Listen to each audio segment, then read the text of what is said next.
तटीय मैदान। आपने जब भारत की ज्योग्राफी पढ़ा रहे थे शुरू में, तो शुरुआत में मैंने आपको 4 हिस्से बताए थे। उत्तर भारत का भौतिक प्रदेश में उत्तर भारत के पर्वतीय मैदान, विशाल पर्वतमाला, तटीय, प्रायद्वीपीय। तो लास्ट बचा है आपका तटीय मैदान, और बड़ा मजेदार टॉपिक है, इसमें देखेंगे आप, बहुत पूरा भारत घुमाऊंगा मैं आपको आज।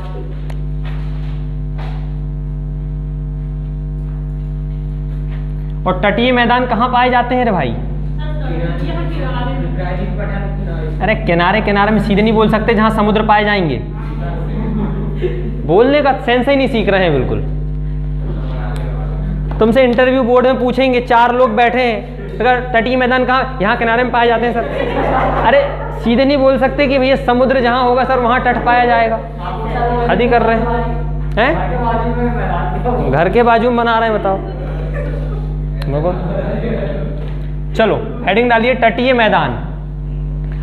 और भारत के भौतिक प्रदेशों में मैंने आपको बताया था, ये जो आपका पश्चिमी घाट है, ये यहाँ पे आपका जो पूर्वी घाट है, उसके बाद का जो मैदान होता है वो आपका मैदान होता है कौन सा? तटीय वाला मैदान। ये हैं आपके तटीय मैदान, जहाँ पे आपके क्या मिलेंगे? आपको समुद्र किनारे किनारे पे देखने को मिलेंगे। और इन्हीं तटीय मैदान में मैंने आपको बता भी दिया था कि कौन सा आरक्षित क्षेत्र होता है, कौन सा आर्थिक विशिष्ट इकोनॉमिक क्षेत्र होते हैं, सब अपन ने देखे थे। ठीक है, 0 से 12 मील तक का क्षेत्र कहलाता है, कौन सा क्षेत्र कहलाता है?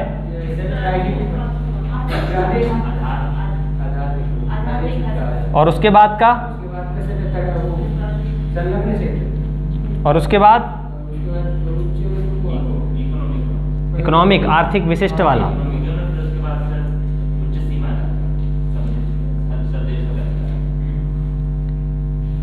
चलो देखिए, ये जो आप डायग्राम बना रहे हैं ऐसे करके बनाएंगे, ठीक है। ये पूरा आप जो ऐसा ऐसा डिजाइन कर लेंगे, ये आपका पूरा तटीय क्षेत्र है। आपका पूरा तटीय क्षेत्र एक ऐसा क्षेत्र कहलाता है जहां पे समुद्र आके समाप्त होता है। यहीं पे आप लोग घूमने जाते हैं, जिनको आप इंग्लिश में बीच कहते हैं। लोगों को घर में धूप नहीं मिलती, गोवा में जाके नंगे पड़े रहते हैं, बताओ। सच बता रहा हूं मैं आपको, लोग वहां गोवा जाते हैं केवल इसी कारण से जाते हैं, उन्होंने कहा भैया विटामिन डी लेके आएंगे, कहते हैं। हमारे घर आते हैं, हम विटामिन डी देते हैं उनको अच्छे से।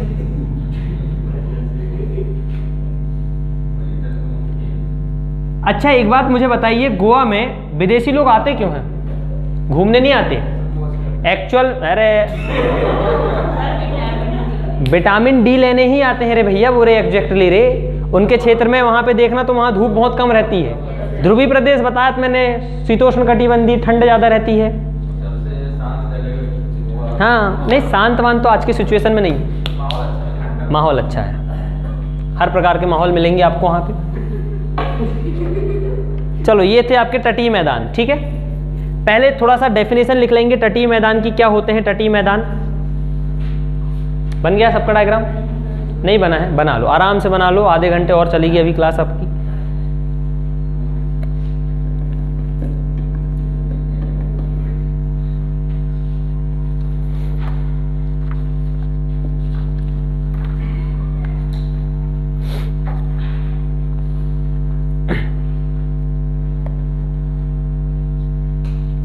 हो गया?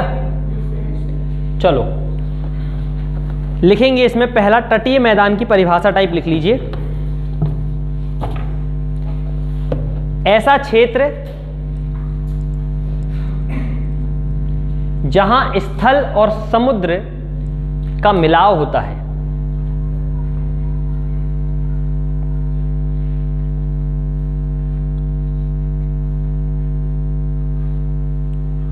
उस मिलाव के किनारे वाले क्षेत्र को तटीय मैदान कहते हैं। तट, कोस्ट। अब इसी तटीय मैदान को 2 भागों में पढ़ते हैं। चूंकि आप जानते हैं यहां पे पूर्वी घाट, यहां पे पश्चिमी घाट है, तो ऐसे ही इनके 2 मैदान आप पढ़ेंगे, तटीय मैदानों के 2 भाग। तटीय मैदान लिखना है इसको, ठीक है। तटीय मैदान के 2 भाग। एक मैदान मिलेगा आपको कौन सा? पश्चिमी मैदान, जिसे आप पश्चिमी घाट के नाम से भी जानते हैं। इसे मैदान में हम पश्चिमी घाट मैदान भी लिख सकते हैं, कोई दिक्कत वाली बात नहीं। और एक मैदान आपको मिले घाट मैदान, या पूर्वी मैदान भी लिख लेंगे तो कोई दिक्कत नहीं।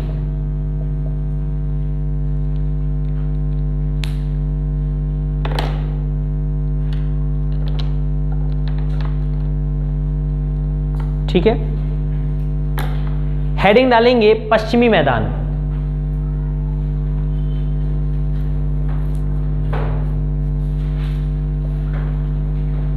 पश्चिमी मैदान या पश्चिमी तटीय मैदान, तट पढ़ रहे हैं तो तटीय मैदान, राइट, पश्चिमी तटीय मैदान।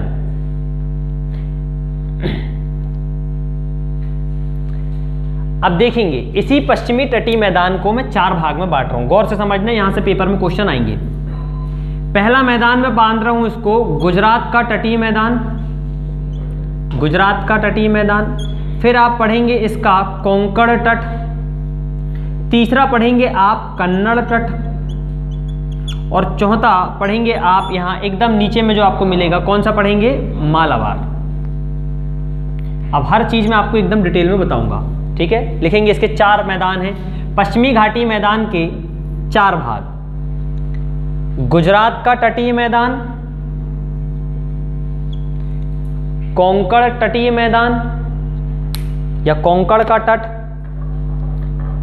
कन्नड़, कन्नड़ भाषा चलती है कर्नाटक में, ठीक है, तो कर्नाटक वाले क्षेत्रों में मिलेगा कन्नड़ तटीय मैदान, और लास्ट मिलेगा आपको मालाबार का मैदान।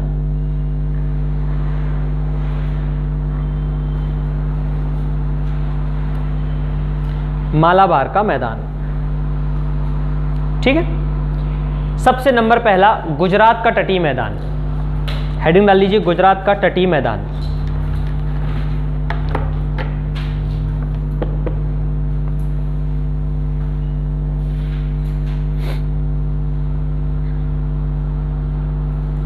ठीक है, देखिए मैं आपको लोकेशन दिखा रहा हूं, मजेदार लोकेशन। क्योंकि गौर से देखो, यहां पे ऊपर आ जाओगे तो पाकिस्तान है पूरा, यहां से समुद्र शुरू हो गए आपके, ये है पूरे समुद्र, पूरा समुद्र लगा हुआ है, ठीक है। यहां से लेके ये इस वाले क्षेत्र से लेके, आपको पता है दमन द्वीप सुना होगा आपने, यहां पे पड़ता है आपका कौन सा क्षेत्र है, ये है आपका दमन, और यहां पड़ता है आपका द्वीप,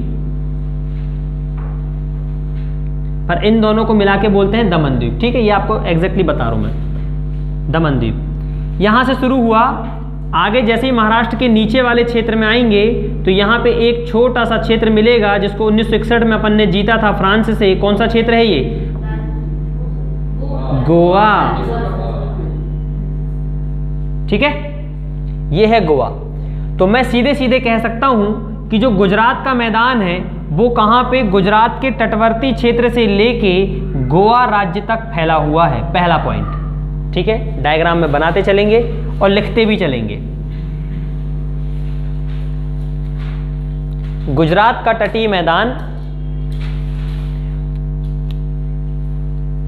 गुजरात के मैदान या तट क्षेत्र से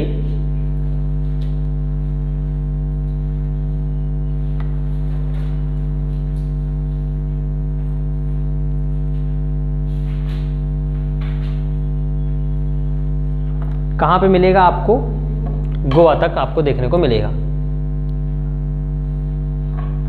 नहीं, इसको थोड़ा सा एडिट करिए, रुकिए, गोवा रुक जाइए, गोवा बहुत नीचे आ गए अपन, कोंकण छूट जाएगा आपका, फिर इसको रहने दीजिए, गोवा को। ऊपर आ जाएंगे आप तो यहां पे आपको कौन सा मिलेगा, दमन द्वीप, यहां तक के क्षेत्र को कीजिए, इसको एग्जैक्टली समझ में आएगा, ताकि दमन द्वीप तक गोवा रहने दीजिए। गुजरात का जो तटीय मैदान है वो कहां मिलेगा आपको, गुजरात के तटवर्ती क्षेत्र से लेके दमन द्वीप तक का जो क्षेत्र है वो है आपका एग्जैक्टली गुजरात का मैदान या गुजरात का तटीय मैदान, ठीक है। अब लोकेशन देखते हुए चलना, देखिए पेपर में आएगा आपके सरक्रीक तट, सरक्रीक मैदान या सरक्रीक, ये जो आप देख रहे हैं ये वाला जो क्षेत्र है ये कहलाता है आपका सरक्रीक। डायग्राम बनाते हुए चलेंगे सब। एकदम ऊपर का जो गड्ढा वाला क्षेत्र दिख रहा है आपको, ये क्या है आपका सरक्रीक। और आप जानते हैं सरक्रीक एक व्यक्ति का नाम था जिन्होंने बॉर्डर बना के चले गए थे, है ना। सरक्रीक का मैदान है ये, सरक्रीक का मैदान।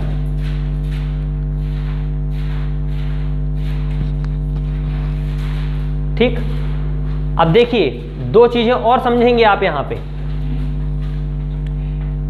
द्वीप क्या होते हैं ये आप लोग जानते हैं, एक ऐसी भौगोलिक आकृति जिसके चारों तरफ पानी भरा रहता है, इस आकृति को कहा जाता है क्या? द्वीप।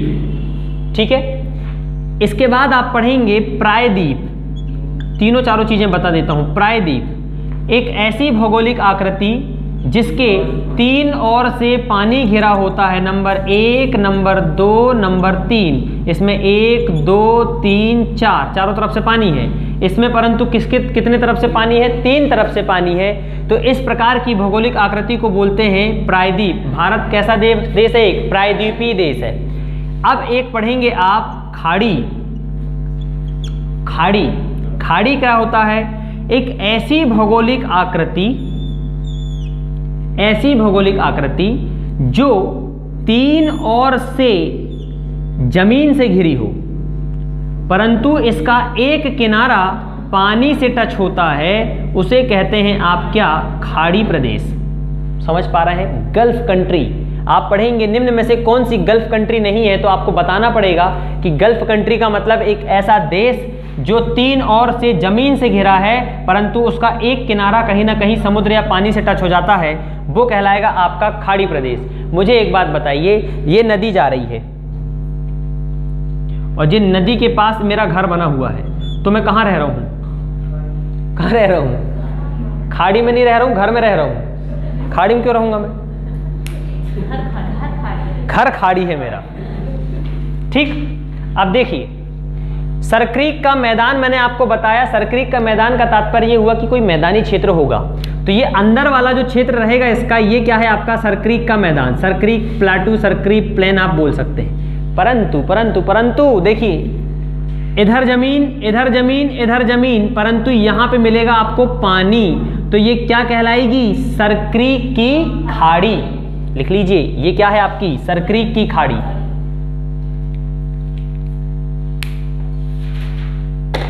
सरक्रीक की खाड़ी है ये।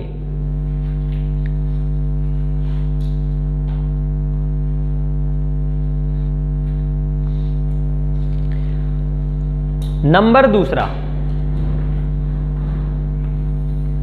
अब ये जो गड्ढा दिख रहा है, मैं दूसरा पेन ले ले रहा हूं। देखो ये जो गड्ढा दिख रहा है, यहां तो पूरा पानी भरा हुआ, ये पूरा पानी है। ये गड्ढा के बाद का ये वाला जो क्षेत्र है, ये एकदम ये गड्ढा वाला, ये वाला जो क्षेत्र है नीचे वाला, इसे बोला जाता है कोरी क्रीक। ये पेपर में आया है कोरी क्रीक। कोरी क्रीक की खाड़ी। और खाड़ी क्यों कह रहे हैं ये आप समझ गए होंगे। ठीक है, कुल मिला के ये ऐसा था डायग्राम आपका, देख लो।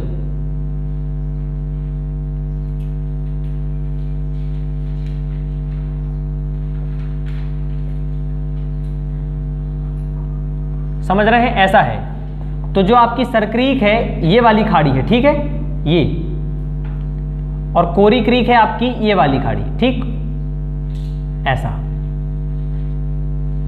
अगर आपको उसको डिटेल में समझना है तो इस प्रकार का साइड में एक डायग्राम बना लो। ये वाला है आपका सरक्रीक की खाड़ी, ये वाली, और ये वाली है कोरी क्रीक। सरक्रीक, कोरी क्रीक। ठीक, चलो इसके बाद चलेंगे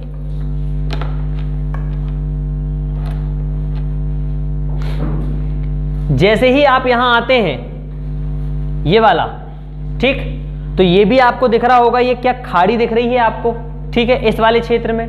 तो इस वाले क्षेत्र में आप देखेंगे, मैंने आपको बताया था यहां पे पढ़ते हैं रन, परंतु रन कहलाते हैं मरुस्थलीय वाले भागों को। और यहां एक जिला मिलेगा जिसका नाम है कच्छ। इसीलिए इस क्षेत्र में ये जो खाड़ी आपको दिख रही है, ये खाड़ी कहलाएगी आपकी कौन सी खाड़ी? कच्छ की खाड़ी। ये है कच्छ की खाड़ी।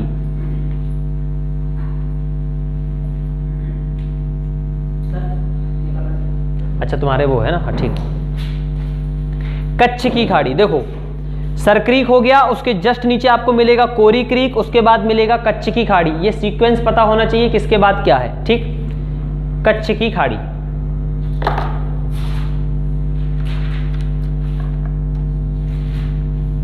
ठीक।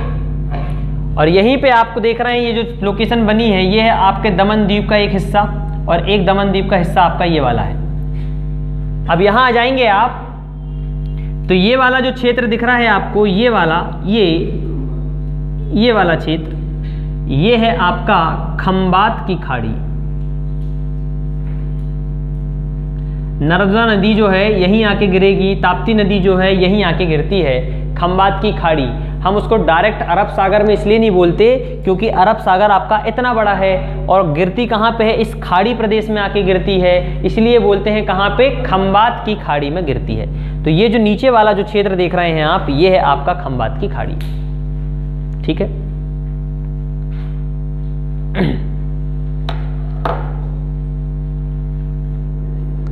हो गया।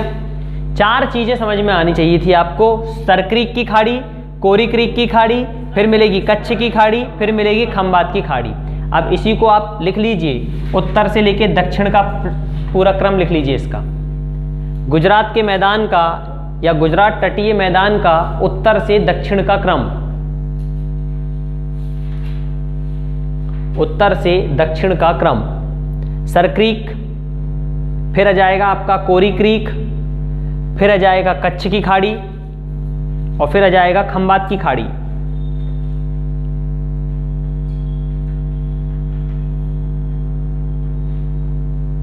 तुमने एक बंदरगाह का नाम सुना होगा, पोरबंदर। पोरबंदर सुना नहीं सुना?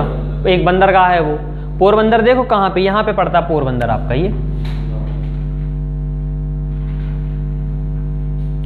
ये है पोरबंदर। यहां पे मिलेगा आपके समुद्री जहाज वहां जाके रुकते हैं यहां पे पोरबंदर में। ठीक है। ये था आपका गुजरात का तटीय क्षेत्र जिसमें आपको केवल ये चीजें पता रहना चाहिए, लोकेशन पता रहना चाहिए और क्या क्या चीजें पड़ती हैं इसके तटीय मैदान पे, ये पड़ता है। दूसरा मैदान आ गया आपका कोंकण तट। हेडिंग डाल लीजिए, कोंकण तट।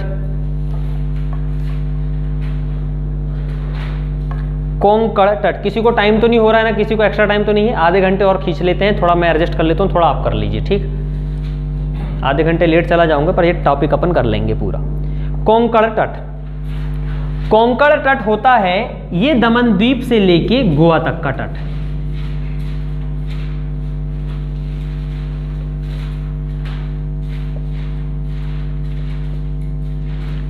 कोंकण तटीय मैदान दमन द्वीप वाले क्षेत्र से लेकर कहां आ जाता है, ये आपके गोवा तक वाले क्षेत्र में मिलेगा।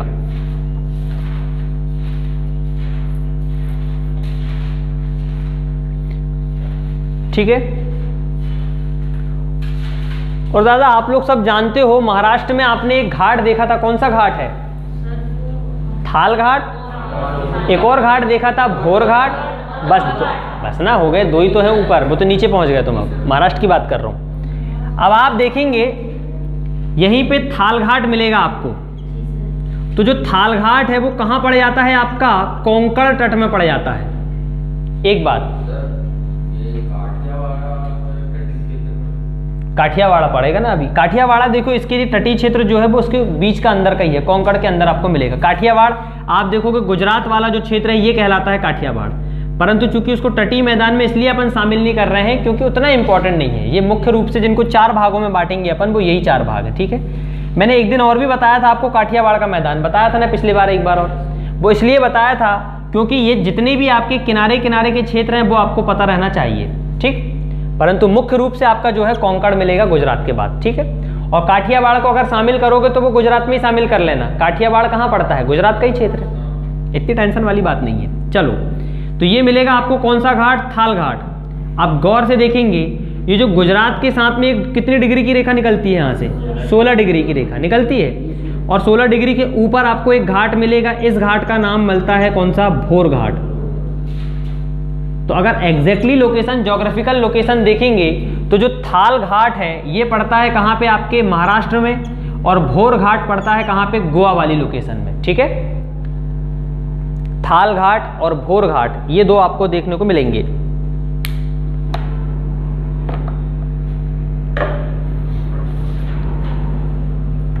इसी कोंकण तटीय क्षेत्र में एक बहुत प्यारी नदी बहती है जिस नदी का नाम है जवारी नदी।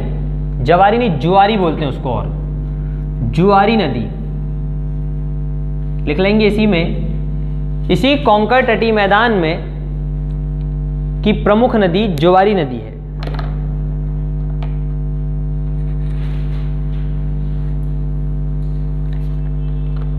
जुआरी नदी है, ठीक है।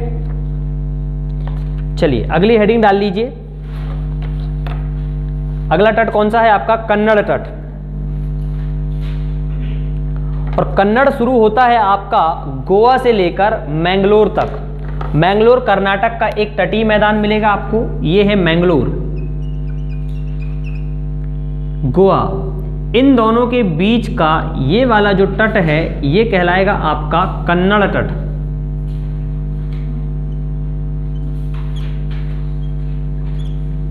कन्नड़, गोवा से मैंगलोर 1 2 1 3 4 5 मैंगलोर एक्सप्रेस, यही है मैंगलोर। मैंगलोर एक बहुत खूबसूरत सिटी है, ठीक है, कर्नाटक की। मैंगलोर, ये तट है आपका कौन सा तट? कन्नड़ तट।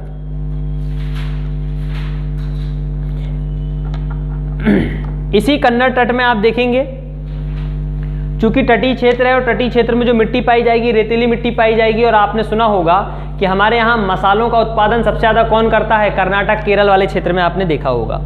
ये जो तटीय मैदान है यहाँ पे मिट्टी थोड़ी सी देखने को मिलेगी आपको। इसी मिट्टी वाले मैदान में आप देखेंगे बहुत सारे मसालों का उत्पादन किया जाता है।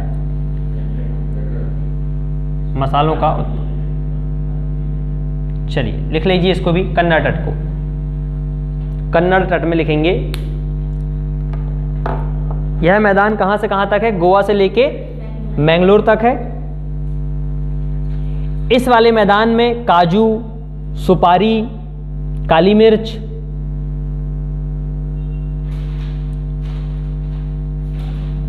का उत्पादन किया जाता है।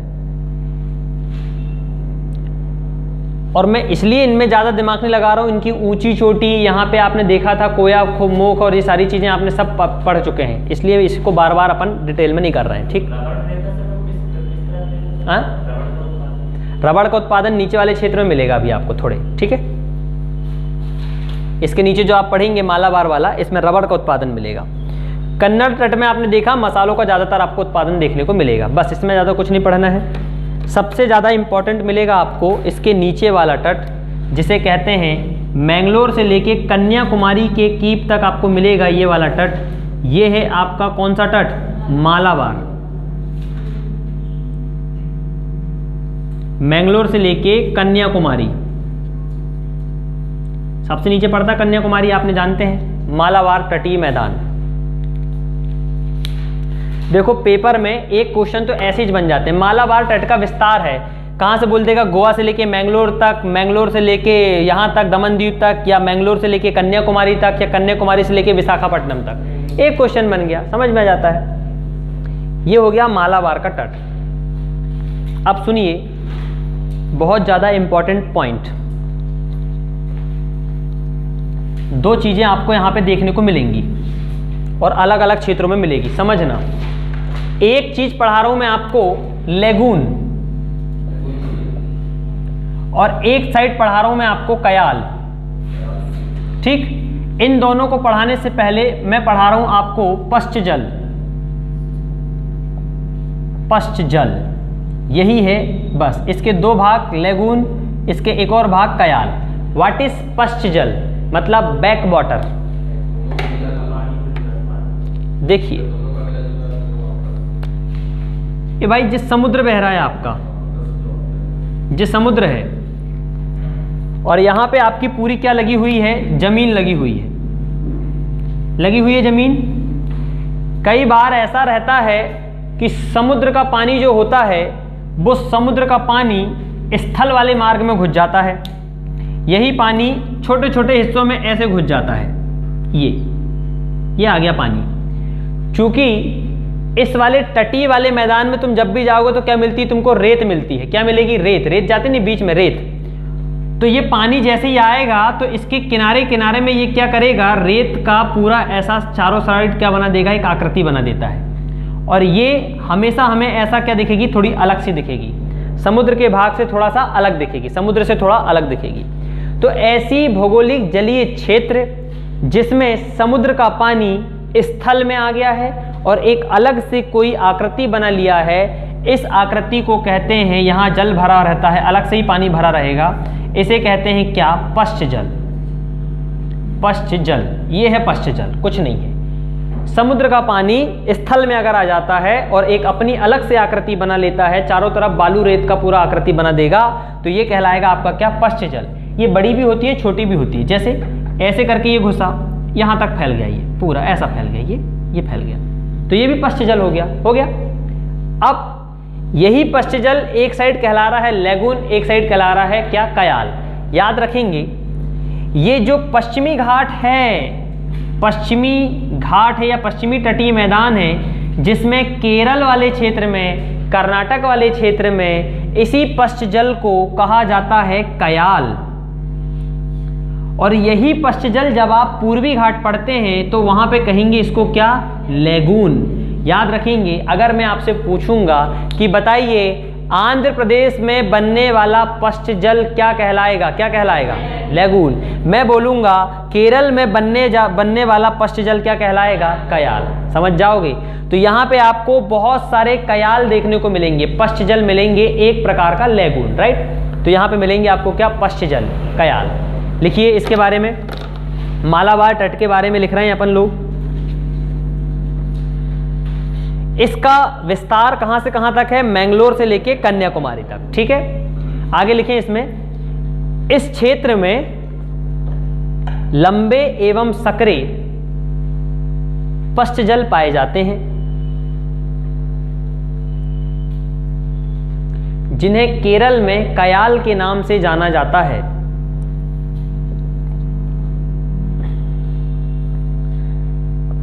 जिन्हें केरल में कयाल के नाम से जाना जाता है।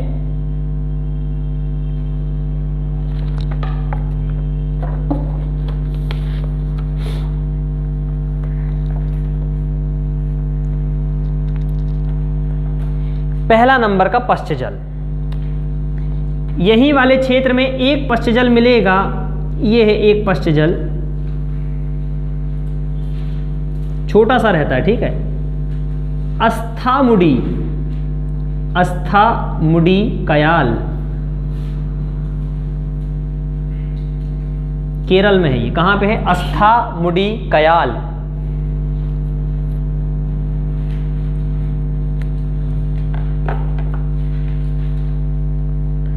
एक और कयाल मिलेगा आपको ऐसे थोड़े ऊपर में, परंतु ये थोड़ा गहराई में मिलेगा, ऐसा फैल जाता है ये वाला। इसका नाम है बेम्बा मुडी या बेम्बाड कयाल, बेम्बा मुडी या बेम्बाड कयाल, ठीक है? ये दो कयाल यहाँ के बड़े फेमस कयाल हैं। एक का नाम है आपका बेम्बाड या बेम्बडा भी बोलते हैं इसको, बेम्बा मुडी भी बोलते हैं, अलग अलग नाम मिल जाएंगे। और एक मिलेगा अस्थामुडी। ये पेपर में आते हैं कि क्या है, ये पूछेगा निम्न में से बेम्बा मुडी क्या है?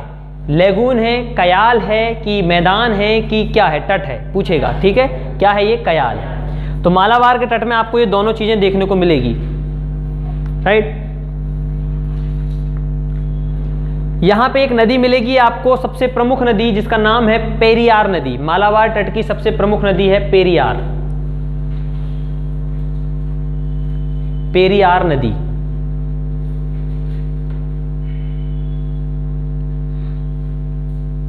ठीक है?